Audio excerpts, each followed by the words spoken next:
오늘 읽었던 말씀은 누가복음 24장의 그 부분에 있는 말씀인데, 이 말씀에 근거해서 선교 왜 해야 하나요? 라고 하는 제목의 말을 하려는 거예요.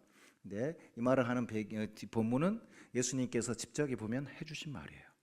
바로 예수님께서 이 땅에 오셔서 사시다가 십자가에 어느 날 시점이 되었을 때 못 박혀 돌아가십니다. 그리고 3일 만에 부활하세요. 부활하시고 이제 부활하셔서 제자들을 이렇게 만나시는 장면인데, 특별히 부활하시고 나서 특별히 여기 보면 평상시 같이 다니시면서 먹고 마시고 참으로 말씀을 나누고 또 사역도 보여주시고 위임했던 그 제자들에게 특별히 나타나셔서 하신 말이에요. 그런데 오늘 이 말을 시작하는 걸 보면 이렇게 시작을 합니다. 44절에 또 이르시되 내가 너희와 함께 있을 때에 너희에게 말한 바 모세의 글과 선지자 글과 시편에 나를 가리켜 기록된 모든 것이 이루어져야 하리라 한 말이 이것이라 하시고, 이 말씀의 근거에서 보면 예수님께서 평상시 제자들과 함께 마시고 먹고 움직이셨는데 그 가운데 예수님이 제자들에게 말씀을 잘 가르치셨던 것을 알 수 있어요. 근데 예수님이 가르칠 때 그냥 가르친 게 아니라 여기 보면 모세의 율법과 선지자의 글과 시편에 나를 가르쳐 기록된 모든 것, 바로 예수님이 그들을 가르칠 때 그 가르치는 재료가 바로 모세의 율법, 선지자의 글, 시편이었다는 거죠. 이 모세의 율법, 선지자의 글, 시편은 우리가 성경을 분류할 때 특별히 성경은 우리가 크게 말하면 구약 성경이 있고 신약 성경이 있습니다. 근데 구약 성경 39권인 구약 성경을 통으로 나눌 때 모세의 율법, 선지자의 글, 시편 이렇게 나눕니다. 그러니까 이 말은 바로 그들이 이제 그때까지 계속 가지고 있던 구약 성경 그 전체에 근거해서 예수님께서 이제 제자들을 가르쳤다는 걸 알 수 있는 거죠. 자, 그런데 그렇게 가르쳤는데 이 가르친 이 구약 성경이 예수님이 이미 가르칠 그 당시만 해도 그 당시 시점으로 말하면 그 이전 1600년가량의 기간 동안 기록된 책이에요. 어떤 한 사람의 저자 1600년이니까 굉장히 이게 다양한 상황 속에서 이 책이 기록됐을 텐데 1600년 동안 전체 저자로 말하면 32명이나 사람들이 이 책이 기록되는데 참여를 합니다. 자, 그렇게 해서 여기서 저기서 기록됐던 이 책들이 모여져서 구약 성경을 이루는 건데, 예수님은 그 구약 성경 전체에 근거해서 말씀하시면서 구약 성경의 핵심 주제가 본인이라고 말씀하세요.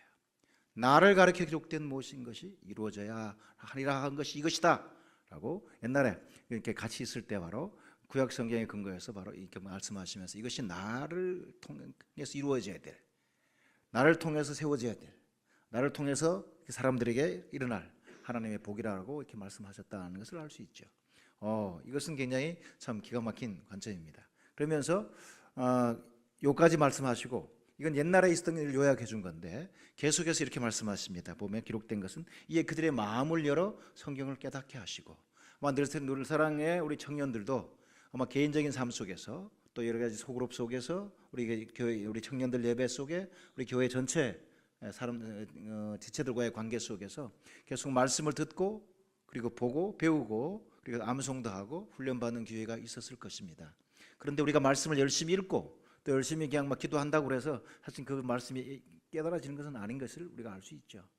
놀라운 것이 예수님께서 보면 직접 가르치셨던 예수님께서 다시 그들 가운데 있어서 말씀을 인용하시는데도 여기 보면 그들의 마음을 열어서 성경을 깨닫게 하신다라는 예수님의 사역이 나옵니다. 그런 면에서 오늘 예배드리는 한 분 한 분 우리 늘사랑교회 청년들 마음을 주님께서 만지셔서, 그래서 우리 여기 본 것처럼 마음을 열어서 성경을 깨닫게 하시는 주님의 은혜가 있기를 기도합니다. 그래서 우리가 여기 앉아는 있지만 생각은 우리 제도 알아요. 그러니까 생각은 뭐 저쪽에 아프리카도 가 있고 미국에도 가 있고 카자흐스탄에서 가 있을 수 있다는 것을 제가 충분히 알아요. 그러니까 이 자리에 있으면서도 여전히 저를 바라보고 있지만 마음이 분산되고 나눠지는 것이 아니라 앞을 보면서 또 귀도 동시에 제 입에서 나는 음성을 듣고 눈도 저를 통해서 또 주님을 바라보는 이렇게 분산되지 않은 통합된 인격으로 이 순간 여러분 한 분 한 분이 있기를 주의 이름으로 기도하고 있고요. 그리고 오늘 주님께서 여러분의 마음을 직접 만지고 여셔서 주님께서 성경을 깨닫게 하는 은혜가 있기를 주의 이름으로 축원합니다. 근데 주님께서 그 일을 하셨는데 그러면서 다시 함께 있을 때 했던 성경을 정확하게 요약을 해 주십니다. 예수님께서 요약하시는 요약은 여기 이렇게 기록되어 있습니다. 46절과 47절인데 또 이르시되 이같이 그리스도가 고난을 받고 제3일에 죽은 자 가운데서 살아날 것과, 한번 같이 읽어볼까요? 앞에 시작. 또 이르시되 이같이 그리스도가 고난을 받고 제3일에 죽은 자 가운데서 살아날 것과. 와. 그리고 47절도 읽어볼까요? 시작. 또 그의 이름으로 죄 사함을 받게 하는 회개가 예루살렘에서 시작하여 모든 족속에게 전파될 것이 기록되었으니. 예. 이게 저자직강이에요. 예수님께서 이 성경의 주인이시면서 또 실제 성경을 기록하신 삼위 하나님의 한 분이시기 때문에 저자가 직접 성경을 요약해서 강의하고 계십니다. 이게 무슨 얘기냐? 예수님께서 성경을 요약하는 걸 들어보면요, 크게 두 가지 주제로 요약하십니다. 46절은 그리스도가 고난을 받고 제3일에 죽은 자 가운데서 다시 살아날 것과. 우리 늘사랑교회 청년들은 목사님의 설교를 통해, 여러분의 소그룹 모임들을 통해, 개인 성경 공부를 통해서 많이 듣고 들었을 아마 그 말일 텐데, 이게 뭐냐면 우리를 위해서 예수님 십자가에 죽으신다라고 하는 거, 그리고 죽음을 이기시고 3일 만에 부활하신다라고 말하는 거. 이게 통상 우리 성경을 믿는 우리 그리스도인들은 이것을 복음이라고 말합니다. 이 복음 내용이 구약 성경의 한 축인 것을 말하는 거예요. 자, 이것을 동일하게 하나님의 깨달았던 바울은 고린도전서 15장 3절 4절에 보면 이렇게 말씀을 합니다. 내가 받은 것을 먼저 너희에게 전하였노니 성경대로 그리스도께서 우리 죄를 위하여 죽으시고 장사한 지 사흘 만에 또 성경대로 다시 살아나사. 그래서 바로 예수님이 십자가에 죽으시고 부활하신 것을 양쪽에 다 성경대로 죽으셨다, 성경대로 살아났다, 이렇게 말하는 걸 봐요. 자, 그래서 바로 우리가 예수님께 직접 요약했던 본문, 그리고 나중에 예수를 믿었던 바울도 동일하게 요약하기를, 바로 예수님이 십자가에 죽으시고 부활하신 것, 이것이 성경대로 된 일이고 성경의 핵심 주제다라고 말씀하세요. 자, 그래서 아까 말한 것처럼 이것은 근데 예수님께서 이미 하신 거예요. 이미 죽으셨고, 그리고 죽음을 이기고 부활하셨습니다. 그러니까 우리가 그 예수를 믿든 안 믿든 이 소식을 듣고 기뻐하든 안 하든 이것은 이미 이루어진 일입니다. 그래서 성경의 핵심 주제, 한쪽 주제는 이미 예수님께서 다 성취하신 일인데, 근데 이것만 말하는 게 아니고요, 47절을 다시 한번 읽어볼까요? 시작.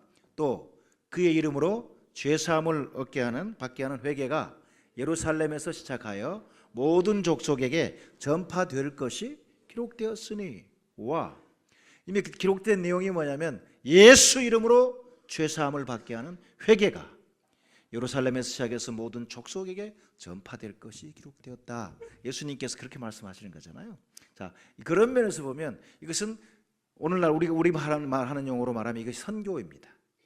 예수 그리스도를 믿기만 하면 누구든지 죄 용서를 받고 하나님의 자녀가 되었다라고 말하는, 우리가 이 복음을 들었고 이 복음을 믿었고 이 복음을 가지고 사는 사람들인데, 근데 이 내용이 우리에게 왔습니다. 우리에게 왔기 때문에 너희들이 이것을 듣고 배불렀고 잘 살아라 라고 끝나는 것이 아니고, 이미 구약 성경에 이 메시지가 예루살렘에서 시작해서 모든 족속에게 전파될 것이 기록되었다.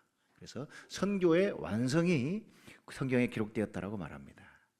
자, 그런데 실제 이 일은 구약 성경의 내용이라고 말하는 건데요, 이 말씀에 근거해서 이제 예수의 말씀에 순종해서 이 복음을 가지고 주님께서 인도하시는 대로 열방을 향해 나아갔던, 각 지역을 향해 나아갔던 사람들의 이야기가 실제 우리가 갖고 있는 사도신경에 기록되어 있고, 그 위에 서신서들에 그렇게 해서 각 지역에 생겨난 교회들 얘기가 기록되어 있습니다.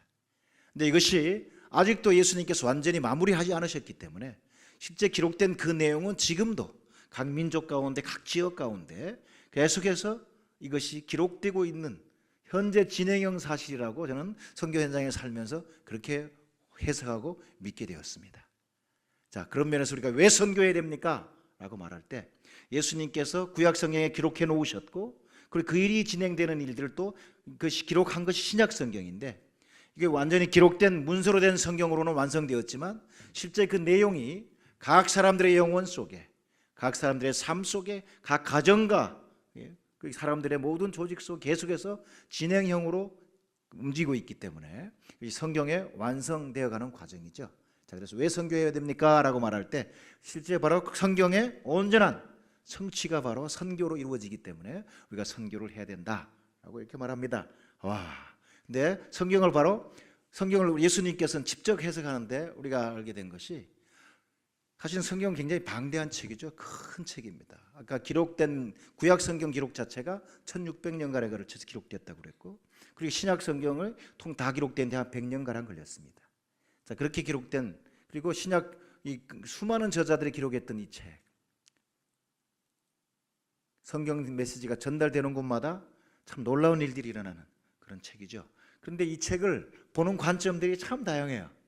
그래서 예수님이 이제 보신 관점에 대해서 우리가 기본적인 설명을 들었는데 좀 이따 정리를 한번 할게요. 근데 제가 대학생이 되면서 성경을 읽을 기회가 있었고요. 그리고 이제 예수를 믿겠다라는 결정을 했습니다. 근데 그때 제가 들었던 복음이 아니라 예수를 성경 읽으면서 봤던 것은 예수님이 굉장히 멋있는 분이셨어요. 아주 말도 잘하시고 사람들을 불쌍히 여기시고 도움이 필요한 사람들을 잘 도와주는 그런 예수로 제가 이틀 동안 사복음서를 읽을 때 확인했습니다. 그러면서 저 개인적인 아주 이기적인 상황 속에서 예수여 나 좀 도와주시오. 이렇게 시골 청년이 지금 대학을 들어가야 되는데 대학에 떨어질 것입니다.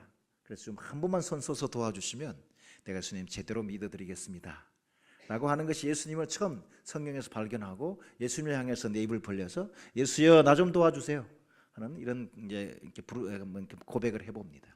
근데 실제 제가 대학을 합격합니다. 그리고는 이제 생각이 좀 바뀌어서 내 힘으로 했지 이런 생각이 살짝 올라 그럴 때, 그래도 이게 남자가 한 입으로 두 말 하면 안 된다라고 어렸을 때부터 많이 들었던 말에 근거해서 내가 그 앞에 했던 말은 나도 일부 책임을 져야지 라는 생각 속에 예수 믿는 학생들의 모임을 찾아가게 되고요. 그리고 거기에서 이제 같이 찬양하는 것도 좀 같이 참여하고, 그러다가 교회로 안내받고 교회 가서 교회 사람들을 만나서 복음을 듣습니다. 근데 복음을 들을 때 제가 뭐 이렇게 다 동의가 된 건 아니었지만 그 하나하나 복음을 설명해 가면서 맞냐 확인할 때 예예 고개 끄덕거리다 보니까 나중에 이 예수를 니도 믿어야지 영접해야지라는 상황까지 갔어요. 그때까지 뭐 맞다고 계속 고개 끄덕거리다가 그 순간 돼서 제가 안 믿을래요 하기가 너무 애매해서 저 뭐 믿죠 뭐 이렇게 했습니다. 그랬더니 그때 그분이 소개하는 것이 영접하는 자, 그 이름을 믿는 자들에게는 하나님의 자녀가 되는 권세를 주셨으니 라는 말을 하시더라고요. 그래서 와, 근데 저는 제 배경 속에서 너무 좋았습니다. 그래서 와, 하나님의 자녀가 되는 거구나 라고 하는 것이 참 그때도 좋았는데 지금까지 제가 예수 믿는 생애를 돌아보면 참 제게 좋았다는 생각을 해요. 그때 잘 모르지만 와, 하나님의 자녀, 그거에 제가 꽂혔던 것이, 왜냐하면 저는 강원도라고 하는 산이 많은 동네에서 나서 자랐는데 제가 대학을 입학 시험 치기 위해서 그것을 벗어날 때까지 끊임없이 반복적으로 들었던 것이 광부의 자식이었어요. 광부의 자식, 우리 아버님이 광부니까 내가 광부의 자식이에요. 그런데 이것은 단순히 내가 광부의 자식이라는 것이 아니고 내가 벗어날 수 없는, 내 힘으로 해결할 수 없는 어떤 인생의 굴레라는 것을 시간이 가면 갈수록 확인하게 되는 거죠. 왜냐하면 제 가까이 계신 제 친척 어르신들이 다 광부신데 무연탄을 캐다가 무너진 갱에 함몰돼서 돌아가세요. 두 분이 그렇게 돌아가시고 한 분은 광부셨는데 그 상황 속에 힘들어서 하다가 어떻게 우리 옛날 말로 미쳐가지고 산으로 막 뛰어다니고 벗고 돌아다니시다가 그 산에서 그냥 돌아가시는, 아주 가깝게 내가 좋아하던 우리 고모부 이모부 그리고 외삼촌이 그렇게 돌아가시는 걸 제가 어렸을 때 보면서 나도 이 땅에 나서 여기서 지금 살고 있는데 여기서 그냥 광부의 자식으로 그냥 죽겠구나. 그것이 제가 그냥 살아가면서 내가 누군가 가지는 그런 자아감이었고 아주 눌림이었습니다. 근데 물론 그 안에서도 서로가 비교되는 상황이 참 많죠. 우리 제 친구들 가운데, 고향 친구들 가운데서도 좀 부잣집 아이도 있고 잘 입는 아이도 있고 잘 먹는 아이도 있고, 그런데 그럴 때마다 계속해서 비교하는 마음이 올라오는데 저는 항상 그 열등감이 많았어요. 근데 내 힘으로도 안 되고 우리 부모님도 나를 도와주지 못하고 결국 그런 상황 속에 있을 때 제가 그래도 시험을 치러 서울로 갔다가 하여튼 시험을 치는 과정에 성경을 읽고 그리고 이제 대학을 입학하면서 예수를 제가 참 이제 부르게 된 거니까, 근데 예수를 믿으면 하나님의 자녀가 된다 이 말이 저한테는 참 좋았습니다. 그래서 그때 든 생각이 예수 믿으면 신분 상승이 한 번에 그냥 확 되는구나 라는 것을 알게 된 거죠. 근데 실제 그것이 예수 믿고 하나님의 자녀가 되었기 때문에 실제 저에게 뭐가 온 것은 없는데 저 청년의 마음에 그동안 나의 굴레처럼 나를 누르고 있던 내가 아무리 애를 써도 벗어날 수 없는 이것이 해결되는 어떤 단초라는 것을 제가 아는 거예요.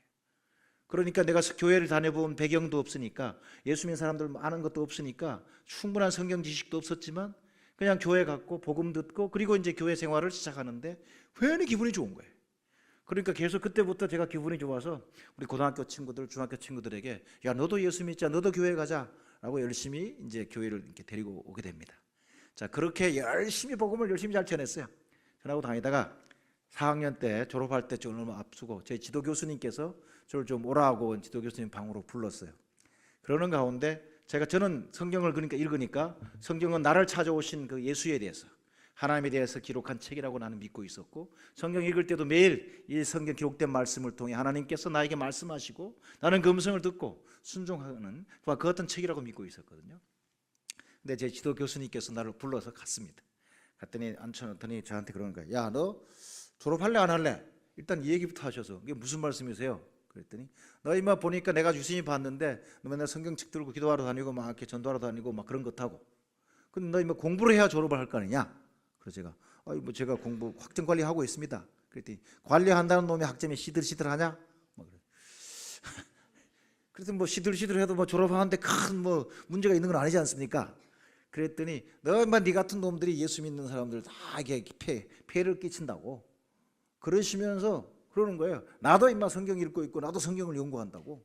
그래서 제가 그분이 저 몇 년 동안 같이 이제 지도 교수님이셨으니까 봤지만 뭐 예수 믿는다는 흔적을 제가 본 적이 없으니까 아니 교수님이 성경 읽고 예수 믿어요? 그랬더니 야 나도 성경 읽어 그러면서 본인이 읽는 성경을 딱 펴냈습니다. 이게 독일어로 된 성경이었는데 왜냐면 그분이 언어학자시니까 저한테 야 그러면서 요한복음 1장에 있는 말씀을 인용하시더라고요. 독일 말로. 지금 제가 암송하면 딱 좋은데 하여튼 그때 뭐 이게 뭐냐면 그런 거예요. 태초에 말씀이 계시니라. 이 말씀이 하나님과 함께 계셨으니 이 말씀이 곧 하나님이시니라. 이걸 독일 말로 딱 인용하시더니 이거 봐라. 태초에 말이 있었다고 했냐 막 언어가. 그러니까 언어가 있었고 언어는 사람이 있기 전부터 태초부터 있었던 거라고. 그러면서 이제 자기는 그런 언어학적인 관점에서 성경을 읽고 연구한대요. 그 내가 근데 그 말씀 그 언어가 예수님인 거 아시냐고. 그 예수를 만나야 구원받는 거라고 그랬더니 쓸데없는 얘기한다고. 하여튼 그렇게 하다가 제가 그 방에서 쫓겨났습니다. 왜냐하면 예수님을 제가 전했어요. 근데 그분은 기분 나빠갖고 나가라고 이제 저로 바로 차냈는데 그때 제가 알았어요. 성경을 읽는데 이분은 나랑은 완전히 다른 관점에서 읽는구나. 언어학자이기 때문에 언어학적인 관점에서 성경을 읽는데요. 그리고 나서 나중에 내가 커서 알게 된 게요. 성경을 보는 사람들의 관점이 참 다양하더라고요. 어떤 뭐 리더십에 관계된 사람들도 꼭 마지막은 예수의 리더십을 연구합니다. 경영학을 연구하는 분들도 보면 마지막에는 꼭 예수의 경영학에 대해서 연구를 합니다. 조직에 대해서 연구하는 분들도 성경을 읽고 어떻게 인간 조직이 되는지 다 여기서 다 찾아요. 그런데 그것이 뭐 틀렸다 말할 필요는 없습니다. 본인들의 필요를 찾아서 그렇게 성경을 읽고 연구하는 것은. 그런데 이 성경의 주제이시고 성경의 저자이신 예수가 성경을 어떻게 봤는지 오늘 읽었던 본문에는 우리가 그걸 말씀해 주는 거예요. 그래서 예수가 읽었던 이 방법을 우리가 일반적으로 말할 때 뭐냐면 구속사라고 그래요. 사람들이 죄를 짓고 하나님 앞에서 유기되었는데 이 사람들을 구원하는 하나님의 사람들을 구원하는 역사로 구원하는 하나님의 이야기로 이 성경을 읽는다. 그래서 그것을 구속사라고 말하고 구속사적인 관점으로 성경을 읽는 거다 이렇게 말을 합니다. 그래서 청년들이요 예수님께서는 이 성경의 본인이 주제이셨는데 그리고 또 하나 이 성경의 저자이신데 그분께서 성경 읽는 방법은 사람들이 하나님의 형상으로 창조되었지만 하나님과 함께 살 수 없는 상황에 스스로가 자기를 방치했고 거기에 자기를 집어넣었기 때문에 하나님의 사랑인 사람 한 명 한 명이 다시 예수를 통해 하나님께 돌아와서 하나님을 만나 하나님의 가족으로 사는 이 거대한 하나님의 구속사에 대한 이야기다 라는 것을 오늘 본문에서 우리가 이렇게 보너스로 들을 수 있습니다. 저는 이제 그렇게 성경을 읽고 성경을 연구하고 성경을 믿고 사는데 결국은 뭐예요? 오늘 예수님께서 이 성경 말씀을 자기가 본인이 해석할 때 앞에 말씀드린 것처럼 사람들이 가지고 있는 문제를 해결할 방법은 어떤 민족, 어떤 언어권, 어떤 피부색의 사람이든지 해결할 방법은 예수의 십자가의 죽으심과 부활, 그거 외에는 없다라고 하는 것을 예수님이 말씀하신 거고. 근데 그것이 사람들이 들어야 되니까, 믿어야 되니까, 그래서 그의 이름으로 죄 사함을 얻게 하는 회개가 예루살렘부터 시작해서 모든 족속에게 전달될 것이 기록되었다. 그래서 예수님께 직접 말씀하신 것은, 성경은 한 축은 예수의 십자가와 부활인 복음, 또 한 축은 이 복음이 각 민족에게 전달되는 선교, 이 세계 선교의 완성이 기록된 거라 말씀하시는 거죠. 늘 사랑의 청년들은 이제 이런 말씀을 아마 여러 가지 다양한 방법으로 여러 가지 상황 속에서 들었을 줄 압니다. 이미 기록된 이 성경 자체를 손대려 그러지 말고, 이 성경이 매 개인의 삶 속에서, 가족의 삶 속에서, 부족의 삶 속에서 지금도 쓰여지고 있고 지금도 계속 완성되어져 가고 있다고 저는 믿습니다. 그래서 늘 사랑의 청년들이 바로 이 신구약 성경은 이미 기록되었지만 계속 지금도 기록되고 있는 성경의 온전한 완성을 위해서, 온전한 성취를 위해서 여러분의 시간을 드리고 기도도 드리고 물질도 드리는 그 같은 청년 되기를 주의 이름으로 축원합니다.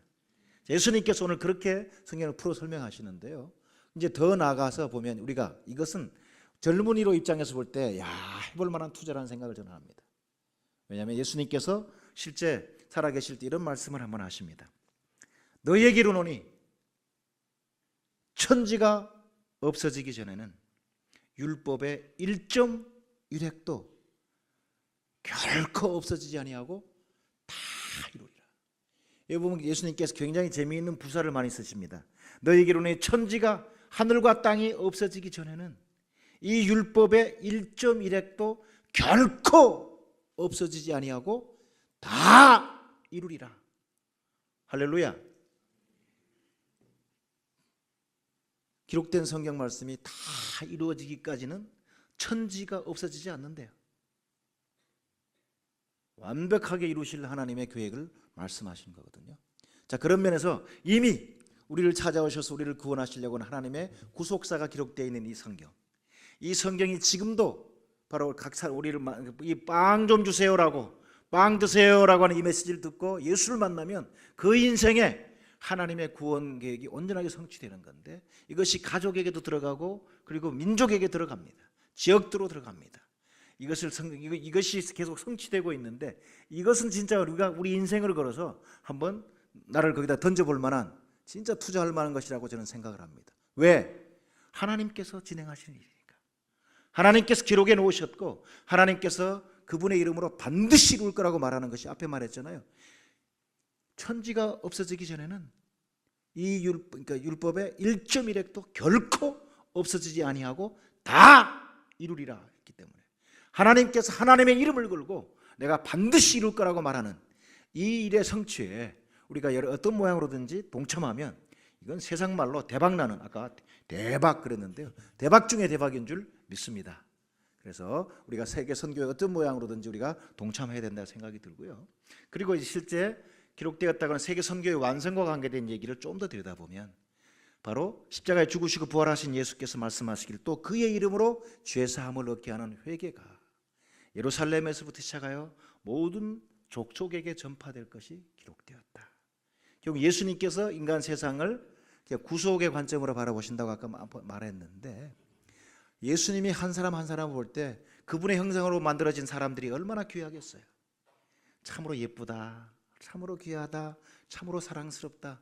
바로 예수님이 하나님의 눈으로 여러분을 보시면서 지금도 그렇게 평가하실 겁니다. 아무리 이 땅에 인구가 많아도 한 명 한 명을 바라보시면서 너는 나의 형상으로 창조된 내 딸이다, 너는 나의 형상을 그대로 박아놓은 내 아들이다, 그렇게 귀하게 보시는데, 그런 우리가 존재인데, 문제는 우리가 그 하나님과의 관계 속에 살지 않고 우리의 최초의 할아버지였던 아담 할아버지와 하와 할머니가 우리를 대신해서 결정한 게 뭐냐면, 하나님과의 관계 속에 있는 게 아니고, 나는 하나님이 있으라는 그 자리 말고, 하나님이 하라고 말씀한 그 일 말고 내가 임의로 결정하고 내가 내 이름 높일 수 있는 그 자리에서 그런 일을 행하겠소 라고 하면서 하나님 말을 정면으로 거역해버린 거잖아요. 이것이 성경에서는 죄의 출발이었다고. 하나님께서 있으라 말한 곳, 그것보다 내가 스스로 결정하고 스스로 찾으면 훨씬 멋있고 훨씬 기가 막힌 그 위치에서 그 일을 내가 할 수 있을 거라고 생각했던 아담과 하와가 결국은 하나님과 완전히 반대되는 하나님 말씀을 스스로 완전히 그냥 발로 밟아버리는 그런 결정을 하게 됩니다. 그것을 성경에서는 죄라고 말하는 거예요. 죄는 불법이다. 법이 없는. 그래서 내가 스스로 내 인생을 결정하는 법이 되고 내가 내 인생의 방향을 결정하는 방향타가 되어서 내 힘으로 내 노력으로 내 인생을 만들고 계획하겠다. 이것이 모든 사람들이 가지고 있는 문제라고 성경에서 말씀하고 있습니다.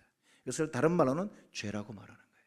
그런데 예수님께서는 바로 그런 면에서 모든 사람이 죄를 범하였음에 하나님의 영광에 이르지 못하더니, 사람들은 알든 모르든 자기들 느끼기에는 수많은 문제 속에 빠져서 수많은 문제 속에서 허덕거리며 살지만 실상 하나님의 눈으로 볼 때는 다 죄의 문제라고 말씀하는 거죠. 사실 우리는 앞에도 말씀드린 것처럼 사람들과의 공동체 속에 살기 때문에 가족 내에서도 다른 형제들과 비교당하고 학교에서도 공부하면서 저 친구 이 친구 사이에서 계속 비교하고 비교당하면서 그렇게 살아갑니다. 굉장히 아주 탁월하신 분이야 날마다 잘하니까 아주 그냥 우월감도 있고 그냥 기분이 좋겠지만 비교 당하는 사람 입장에서는 진짜 미치겠더라고요. 저는 막 열심히 해도 안 돼, 뛰어도 안 돼, 달려도 안 돼. 그래서 아까 말한 것처럼 내 인생에 나를 억누르는 굴레가 있다는 것, 내 힘으로 도저히 벗어날 수 없다, 이런 절망에 쌓여 있었는데 예수를 믿었더니요, 예수님께서 그런 그 굴레에서 저를 해방시켜 주는 거예요. 왜냐하면 나를 보고 너는 내 아들이라고, 전능자가 찾아오셔서 나를 보고 너는 내 아들이라고, 내가 너를 사랑한다고, 내가 너를 위해서 십자가에 못 박혀 너 때문에 죽었노라고, 내가 너를 살리기 위해서 내가 죽었노라고. 성경을 읽다 보니까 이런 얘기가 반복적으로 제 귀에 들리면서 제가 젊었을 때, 어렸을 때 가졌던 것 같은 아주 상대적인 빈곤감, 박탈감, 이게 아주 열등감이 서서히 치료되는 것을 제가 계속 느끼고 경험하겠더라고요. 자, 그런 것 속에서 앞에 말한 것처럼 예수 믿자 막 이러다가 드디어 어느 날 나는 이 예수 그래도 지금 늦었지만 믿고 하나님의 아들 되고 참으로 예수와 더불어 동행하고 있는데, 그러면 세상의 수많은 민족들에게는 여전히 아까 말한 것처럼 어떤 사람은 빵을 먹고 또 먹어요. 배가 터질 것처럼 먹고 또 먹는데, 어떤 사람은 동일하게 하나님의 형상으로 낳고 하나님의 귀히 여기지만 그들은 이런 혜택권에서 완전히 벗어나 있어요. 그 제가 대학생 때 그거를 알게 되었습니다. 내가 늦게 믿은 것이 아쉬워서 참 하나님 내가 너무 늦게 믿었습니다, 아쉽습니다 그러면서 중학교 고등학교 때 제 친구들을 제가 좀 핍박을 했어요. 니들은 이 새끼야 예수 믿은 것도 아니야. 그리고 얘들은 애매히 저한테 고난을 받았죠. 뭔 얘기냐 그럴 때, 이 좋은 예수 믿어놓고 어떻게 나한테는 예수 믿자고 교회 가자는 얘기 한 번도 안 하고 너는 그렇게 오랜 시간을 잘 견뎠냐, 대단하다 대단해 이러면서. 그럼 친구들을 핍박했는데 나중에 보니까 그 정도가 아닌 거예요. 그래도 저는 주변에 예수 믿는 사람들이 있었고 교회가 있고 성경이 있으니까, 그러나 저에게 그 기회가 주어졌지만 이제 이 땅에 있는 수많은 민족들은 아예 예수 믿는 사람들이 주변에 없는 거예요. 아예 성경책도 없고 당연히 교회가 없는, 그러니까 자기들의 어떠한 잘못도 아닌데 그들은 예수에 대해서 들을 기회가 없고 예수를 볼 기회가 없고 예수의 말씀을 들을 기회가 전혀 없는 거죠. 이런 것을 제가 어느 날 알게 될 때 하나님 앞에, 하나님 그들이 복음 들을 수 있도록 하는데 저를 쓰셔도 됩니다라고 이제 저도 그렇게 응답하고, 그리고 그런 민족들 향해 가서 살게 되었잖아요.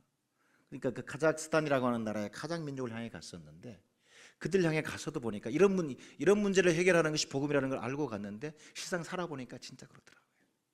그들도 뭐냐면 큰 대한민국보다 27배나 되는 큰 나라의 주인 민족이 카자흐 민족인데, 근데 옆에 있던 다른 민족한테 나라를 뺏겨버렸어요. 그 민족에 뺏겨서 자기들이 자기 주인 나라인데도 거기서 종처럼 살아가는 그 상황. 그런데도 자기들을 쳐서 뺏어버렸던 그 민족은 오히려 예수 믿는 민족이에요. 그러니까 그들이 들어오면서 군대를 보내고 그리고 교회를 갖고 오고 그리고 복음을 갖고 들어왔기 때문에 이 카자흐 민족이나 중앙아시아 민족들은 예수 믿는 것을 아주 기분 나빠하는 거예요. 왜냐하면 나라를 통으로 저것들이 먹어버렸고 자기들이 문화와 모든 살아가는 삶의 시스템을 다 깨버렸으니까.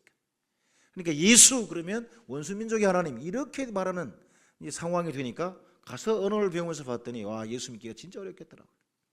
그런 속에서 언어를 익히고 들 친구가 되어서 복음을 하나 둘 나누게 될 때 근본적으로 그들도 우리랑 똑같이 인생의 굴레, 인간 실존의 문제에 허덕거리는 것을 확인하게 되었습니다. 그들 스스로도 굉장히 학식 있는 사람, 명예 있는 사람, 부자 이렇게 다양한 사람을 만나지만 얘기하는 가운데 내가 어떻게 예수를 만났는지, 예수를 만났더니 예수가 나에게 뭘 줬는지 이걸 얘기할 때 굉장히 흥미로워해요. 굉장히 재밌어하고, 그러다가 예수 믿는 사람이 하나 생기고 둘 생기기 시작했습니다. 그러면서 한국에서는 경험하지 못했던, 심지어 신학교 때에도 누구도 가르치지 않았던 기가 막힌 고백을 제가 그 땅에 간 지 한 3년 정도 되는 시점에서 한번 듣습니다. 그래서 저를 통해 복음을 들었던 아주머니 자매가 자기 아버지에게 복음을 전했습니다.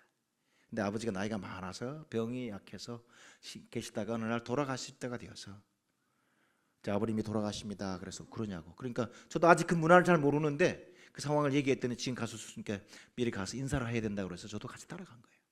가서 봤더니 그 집에 이렇게 있고 사람들이, 그러니까 이분이 돌아가실 것 같으니까 벌써 사람들이 와서 돌아가실 분을, 그걸 장례를 위해서 미리 벌써 다들 준비를 하고 있는 거예요. 그 상황 속에 저도 가서 인사를 하러 들어갔습니다. 할아버지가 침대에 막 누워 계세요. 들어가면서 그 딸이 가서 귀에다 대고 아마 이렇게 얘기한 것 같아요. 우리 목사님이 오셨다고. 그리고 이제 제가 가서 인사를 하는데 그분이 눈이 굉장히 저를 아주 환영하는 눈이에요. 그래서 저도 눈을 이렇게 한참 본 다음에 손을 잡고, 그리고 이제 고개를 끄덕거리면서 그렇게 얘기했습니다. 예수를 믿었다고 들었습니다. 그런데 그 눈으로 그렇다고 인사를 해요. 예수님이 지금도 함께 계시냐고. 그렇다고 그래요. 그래서 제가 보니까 뭐 지금 보이는 상황상 이분이 기도해서 살아날 것 같지가 않았습니다. 그래서 살게 해주세요라고 기도하지 않고 제가 그분한테 말했습니다. 예수님께서 지금 믿으시고 지금 살고 있는 지금 세상의 주인이시고, 또 우리가 죽게 되면 죽음 이후의 세상도 예수가 주인이십니다. 그러니까 죽음 너머에도 우리가 믿게 된 그 예수가 주인이기 때문에 예수 손잡고 가시면 그분께서 영원한 세계로 우리 할아버지를 안내하실 겁니다. 걱정하지 마시고 안심하시고 예수와 손잡고 가십시오. 이렇게 했더니 그분이 굉장히 얼굴이 그냥 밝고 좋아요. 그래서 이분이 무슨 예수를 진짜 믿었고 예수 안에 들어오신 분이라고 제가 확인이 되었어요. 그래서 제가 짧게 기도해 드릴게요라고 축복 기도를 했습니다. 그리고 이제 제가 뒤로 물러나서 의자에 앉아 이제 어떻게 나가려고 준비를 하는데 보니까 제 다음 차례로 이제 그 멀리서 온 친척들이 다 순서별로 그분 머리맡에 앉아서 인사를 하는 것을 제가 계속 지켜보게 돼요. 근데 놀라운 것이 이분이 예수 믿었다는 것이 사람들 귀에 별로 들린 거예요, 친척들이. 그랬더니 신학교에 내가 다니면서 공부할 때 히브리서라든지 그 기록된 배경과 관계된 얘기 똑같은 상황을 거기서 경험합니다.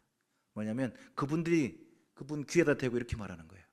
여보게, 자네 예수 믿었다고 들었네. 그러나 지금 카자흐인으로서는 예수 믿는 것은 안 되니까 지금 예수를 포기하시게.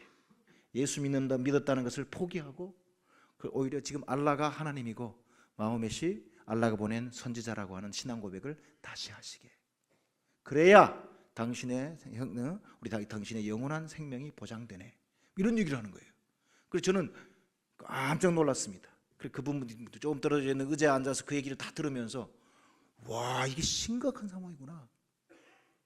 그러면서 속으로 야, 저분은 지금 내가 직접 복음을 들은 것도 아니고 이게 걸러갖고 복음을 들은 건데 이게 여기서 지금 예수 내가 포기합니다, 모릅니다 이렇게 얘기하는 건 아닌가 싶어서 가슴이 두근반 세근반 하면서 주여, 저 사람이 끝까지 예수 붙잡게 해주세요 기도했는데 그 할아버지가 그런 얘기를 하더라고요.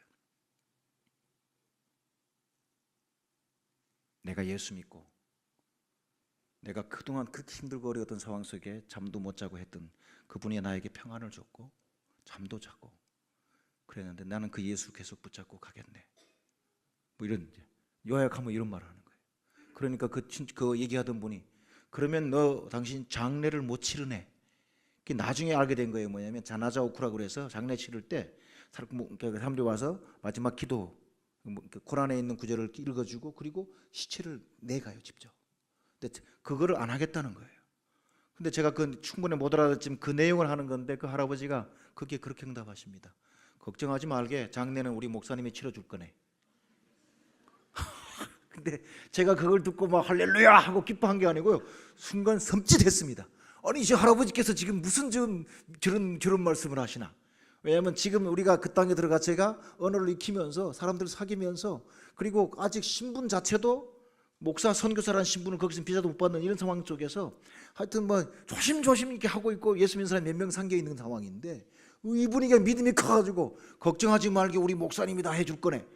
그래서 제가 어휴 할아버지 무슨 일을 하시려고. 저는 그분은 믿음이 있었는데 저는 믿음이 없었습니다. 그래서 그냥 큰일 났네, 이게 사람들이 이거 알아들으면 안 되는데 막 그러고 있었는데요.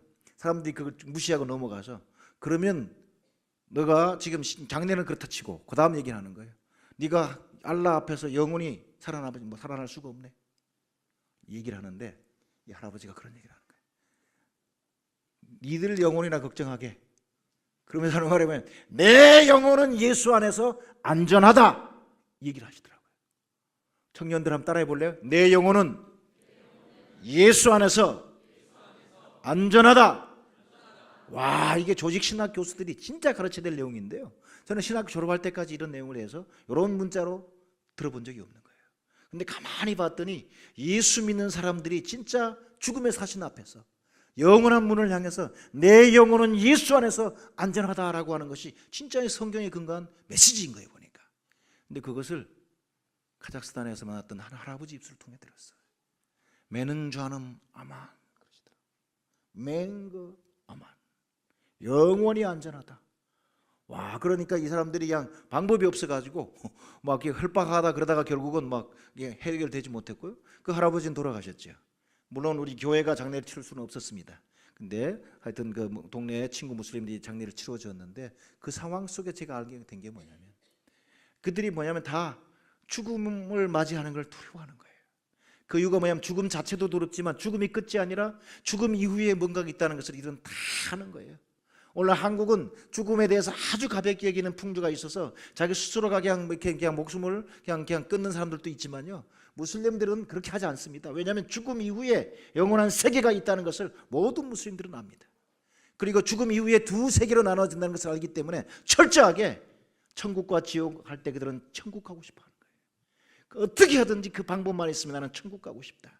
그래서 지금 모든 무슬림권, 특별히 ISIS라든지 이런 극단적인 무슬림들이 아주 그냥 뭐 믿는 사람들 놓고 그냥 칼로 목 따고, 그리고 폭탄을 온몸에 두르고 그냥 폭탄 테러를 하는 이유가, 그렇게 될 때 바로 알라를 위해 선포된 거룩한 전쟁 지하드에 참여해서 죽게 되면 바로 천국으로 가는 바로 그것이 그 직행 티켓이기 때문에 그들은 괜히 두렵겠지만 그와 같은 일들을 자행합니다.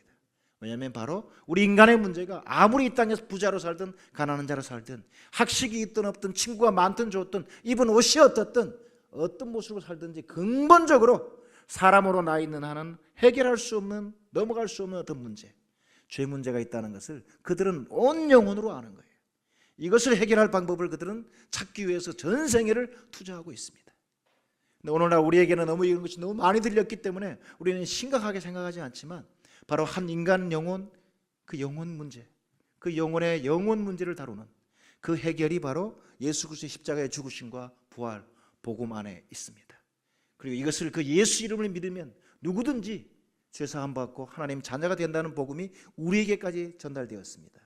우리 늘사랑의 청년들이여, 요한복음 1장 12절 한번 같이 암송해 볼까요? 시작. 영접하는 자 곧 그 이름을 믿는 자들에게는 하나님의 자녀가 되는 권세를 주셨으니. 할렐루야. 영접하는 자, 네가 한국인이냐 미국인이냐 뭐 미얀마인이냐 버마인이냐 튀니지인이냐 상관없이 예수 복음 듣고 예수 이름 믿으면, 예수 영접하면 너는 하나님의 자녀가 된다. 이것이 바로 변개하지 않는 하나님의 말씀입니다. 할렐루야. 예수님께서 이것을 위해서 사시면서 오셔서 내가 곧 길이요 진리요 생명이니 나로 말미암지 않고는 아버지께로 올 자가 없느니라. 하나님께로 데려갈 수 있는 유일한 길이 예수 자신이라는 것을 말씀하시는 거예요. 그리고 이것을 잘 옆에서 듣고 그리고 따르면서 배웠던 베드로도 어느 날 설교하면서 그렇게 말합니다. 천하 인간의 구원 얻을 만한 다른 이름을 주신 적이 없나니. 그러면 바로 예수 그리스도 그분 외에는 바로 우리가 구원받을 만한 다른 이름을 주신 적이 없다. 그것이 바로 성경의 메시지입니다. 우리 늘사랑 청년들은 이미 이 예수를 만났고 죄 용서함 받았고 구원받은 줄 압니다. 그런데 나에게 해결된 이것이 하나님 입장에서 모든 인류가 살아오면서 해결할 수 없는 그 문제였다는 것. 그런데 이 문제가 바로 해결되는 것이 우리가 믿게 된 복음이고 우리가 듣게 된 복음이고 우리가 가지고 살아야 될 복음인 줄 여러분 확신하시기 바랍니다. 그래서 이것을 이제 제가 사람들이 복음을 전하니까 사람들이 예수 믿고 그 개인이 바뀌고 가정이 바뀌고 그러면서 동네 마을들이 바뀌는 것을 제가 현장에서 본 거예요. 그래서 바로 우리 복음을 전해야 될 이유가 이 복음이 전달만 되면 하나님께서 이 복음을 통해서 사람들을 만나시고 그 인생을 바꾸어 주십니다. 우리 늘사랑 우리 청년들 이미 이 문제를 해결받은 분도 계시지만 내가 교회도 오고 친구 따라 뭐 이렇게 강남 간다고 교회도 오고 했지만 아직도 나는 내 영혼의 문제가 내가 확실치가 않다. 오늘은 이랬다가 내일은 저랬다가 왔다 갔다 한다 싶은 분들이 계시면 오늘 예배 끝나고 그냥 가지 마시고, 왜냐하면 이것은 우리에게 우리 인생이 어떨지 모르기 때문에 바로 이런 것을 들었을 때 오히려 이것을 붙잡고 해결하기 위해서 시도할 필요가 있습니다. 그래서 오늘 여러분의 목자를 만나든지 아니면 우리 사역자들 만나서 내 영혼이 지금 불안합니다. 나는 근데 이 문제를 해결할 수 있는 방법이 있다는데 나한테도 좀 알려주십시오. 그리고 이렇게 말씀해서 그 문제를 참 이렇게 문제가 되보라 하는 씨름을 마무리하는 시간이 여러분에게 있기를 축원합니다. 할렐루야. 자, 그러는 가운데요, 하나 더 하면 이 어마어마한 일을 우리에게 맡기셨다는 거예요. 여기 보면 예수님께서 이렇게 말하는 거죠. 48절에 보면 이 모든 일에 너희가 증인이다. 하나님께서 성경을 기록해 놓으셨고 기록해 놓은 대로 예수님 십자가에 못 박혀지고 그리고 부활하셨는데, 그런데 너희가 이 모든 일의 증인이라. 다른 말로 하면 바로 이 예수님이 이루신 것 외에 예수 이름을 힘입어 죄사함을 얻게 하는 회개가 예루살렘부터 모든 족속에 전파될 것 기록되었지만 그 기록된 일을 실제 행하는 사람은 너희가 되어야 된다라고 우리가 이 일에 동참할 것을 말씀하시는 건데요. 그래서 하나님께서 어마어마한 일을 우리에게 주시는데 이 일이 되는 이렇게 말씀하신 뒷배경을 좀 다시 구절을 통해 들어보면 이렇습니다. 볼지어다 내가 내 아버지께서 약속하신 것을 너희에게 보내리니 너희는 위로부터 능력으로 입혀질 때까지 이 성에 머물라 하시니라. 여기 보면 예수님께서 이미 또 이전에 제자들에게 말씀한 것이 있다는 걸 알 수 있습니다. 왜냐하면 내 아버지께서 너희에게 약속하신 것 그것을 내가 너희에게 보낼게. 약속은 아버지께서 하셨는데 그걸 보내는 것은 예수님께서 보내시겠다고 말하는 거예요. 이게 뭔가 보면 예수님이 살아계실 때 이제 예수님이 이 땅에 오셨던 보혜사라고 말씀하십니다. 파라클레토스, 우리 주변 옆에 와서 우리랑 함께 계시는 분. 그러니까 예수님은 실제 이 땅에 오셔서 인간의 모습을 입으시고 우리와 함께 사셨습니다. 우리를 들어주셨고 우리 문제를 해결해 주셨고 영원한 문제를 해결해 주셨잖아요. 그런데 파라클레토스로 보혜사로 함께 계셨던 예수께서 이제 십자가에 죽으시고 부활하신 다음에 아버지로 가야 됩니다. 그 시점이 가까이 왔을 때 예수께서 말씀하십니다. 내가 가는 것이 너희에게 유익이라. 가지 아니하면 아버지께서 성령을 보혜사를 보내지 못하는데 내가 가면 또 다른 보혜사를 너희에게 보내주실 것이다. 그분은 와서 너희와 함께 계실 거고 너희 속에 계실 거고 영원히 너희와 함께 있을 거다. 할렐루야. 그러니까 우리 하나님께서는 모든 종교의 신들은 밖에 있습니다. 지켜보면서 필요할 때 따라 도와주지만 이제 우리가 믿는 하나님은 밖에서 우리를 도와주는 것이 아니라 우리 개인의 영혼에 들어오셔서 우리를 그분의 집 삼으셔서 우리와 속에 사시면서 우리와 동행하시고 우리 문제를 해결해 주시고 길을 열어주시고 그리고 하나님의 소보원 하나님의 기쁨을 이루는데 우리가 동참할 수 있게끔 해주시겠다 말하는 하나님이십니다. 할렐루야. 자, 그렇게 아버지가 약속했던 그 성령님, 그 성령을 내가 이제 보내줄게.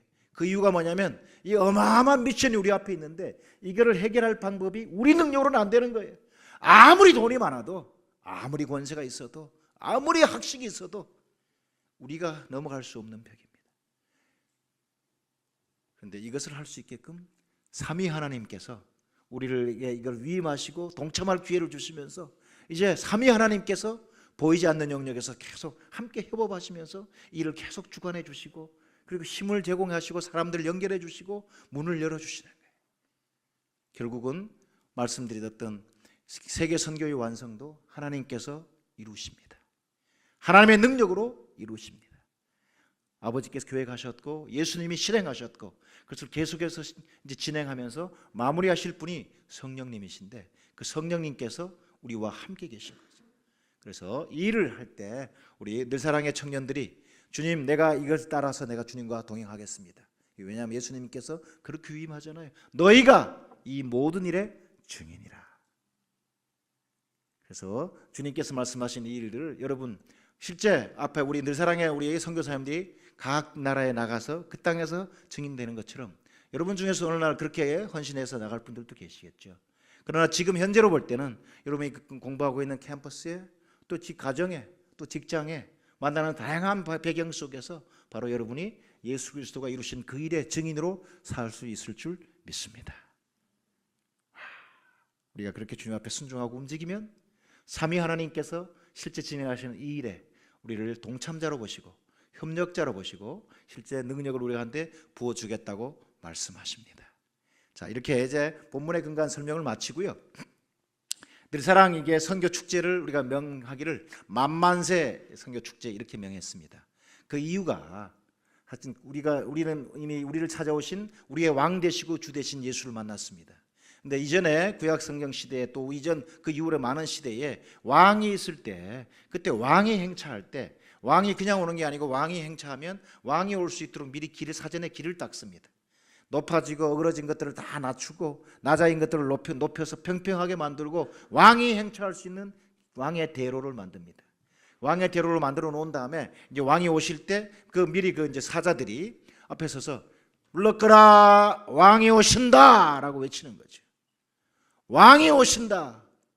그러면 백성들이 쭉 서 있다가 왕을 맞이하는데 조용히 맞이하는 게 아니고 왕한테 외치면서 왕을 맞이합니다. 어떻게 외치느냐? 한국 민족은 놀랍게도 일찍부터 이걸 연습했습니다.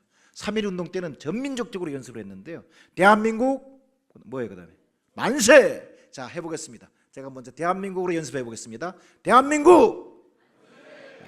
여러분 이래갖고 만세가 안 돼. 다시 뭐 허리를 쫙 펴고 대한민국 만세. 대한민국 만세. 대한민국 만세. 우리 선배들은 이렇게 했거든요. 근데 그 3.1운동 할 때도 그 3.1운동 그 지도자들의 대부분이 우리 예수 믿는 우리 사람들이었어요. 오늘 그분들의 또 후예로서 여러분 예수 믿는 사람으로서 오늘 만세를 다른 만세를 해보겠습니다. 제가 뭐냐면 내가 왕께 할 테니까 여러분이 어떻게 해요? 만세 하는 겁니다. 자, 가슴을 숨을 확 들이신 다음에 왕께 만세. 왕께 만세. 왕께 할렐루야. 근데 이게 그냥 앉아서 만세하면 재미가 없어요. 원래 만세할 때 이게 손을 들어 이렇게. 이게 뭐냐면 그분 앞에 항복하는 표시요. 다시 한번 왕 앞에 우리가 항복하는 표시를 같이 해보겠습니다. 자, 왕께 만세. 왕께 만세. 왕께 만세. 이렇게 3번 하면서 만만세 이렇게 하는 건데, 자, 이걸 왜 그러냐? 사실은 이 행사 속에서 저희가 여러분 한 달에 매일 우리가 식사하고 나서 마시는 보니까 요즘 세대는 커피는 꼭 마시더라고. 그 아깝고 그 귀한 커피 2잔만 주님께 양보해 드리면 그것이 10,000원이 되는 거더라고요. 그래서 각 개인이 10,000원씩 주님께 드리면, 이렇게 드리는 사람이 저희가 근곡적인 기도는 10,000명이 모일 수 있다면, 그렇다면 이 진행되는 세계 선교가 주님께서 좀 더 기뻐하시고 그리고 각 지역의 선교사들이 힘도 없고 열매를 맺을 수 있는 세계 선교가 완성되겠다 싶어서 이제 만만세 선교 축제라는 걸 합니다. 그러면 여러분도 이게 내가 결국은 뭐냐면 동참을 요구하는 거예요.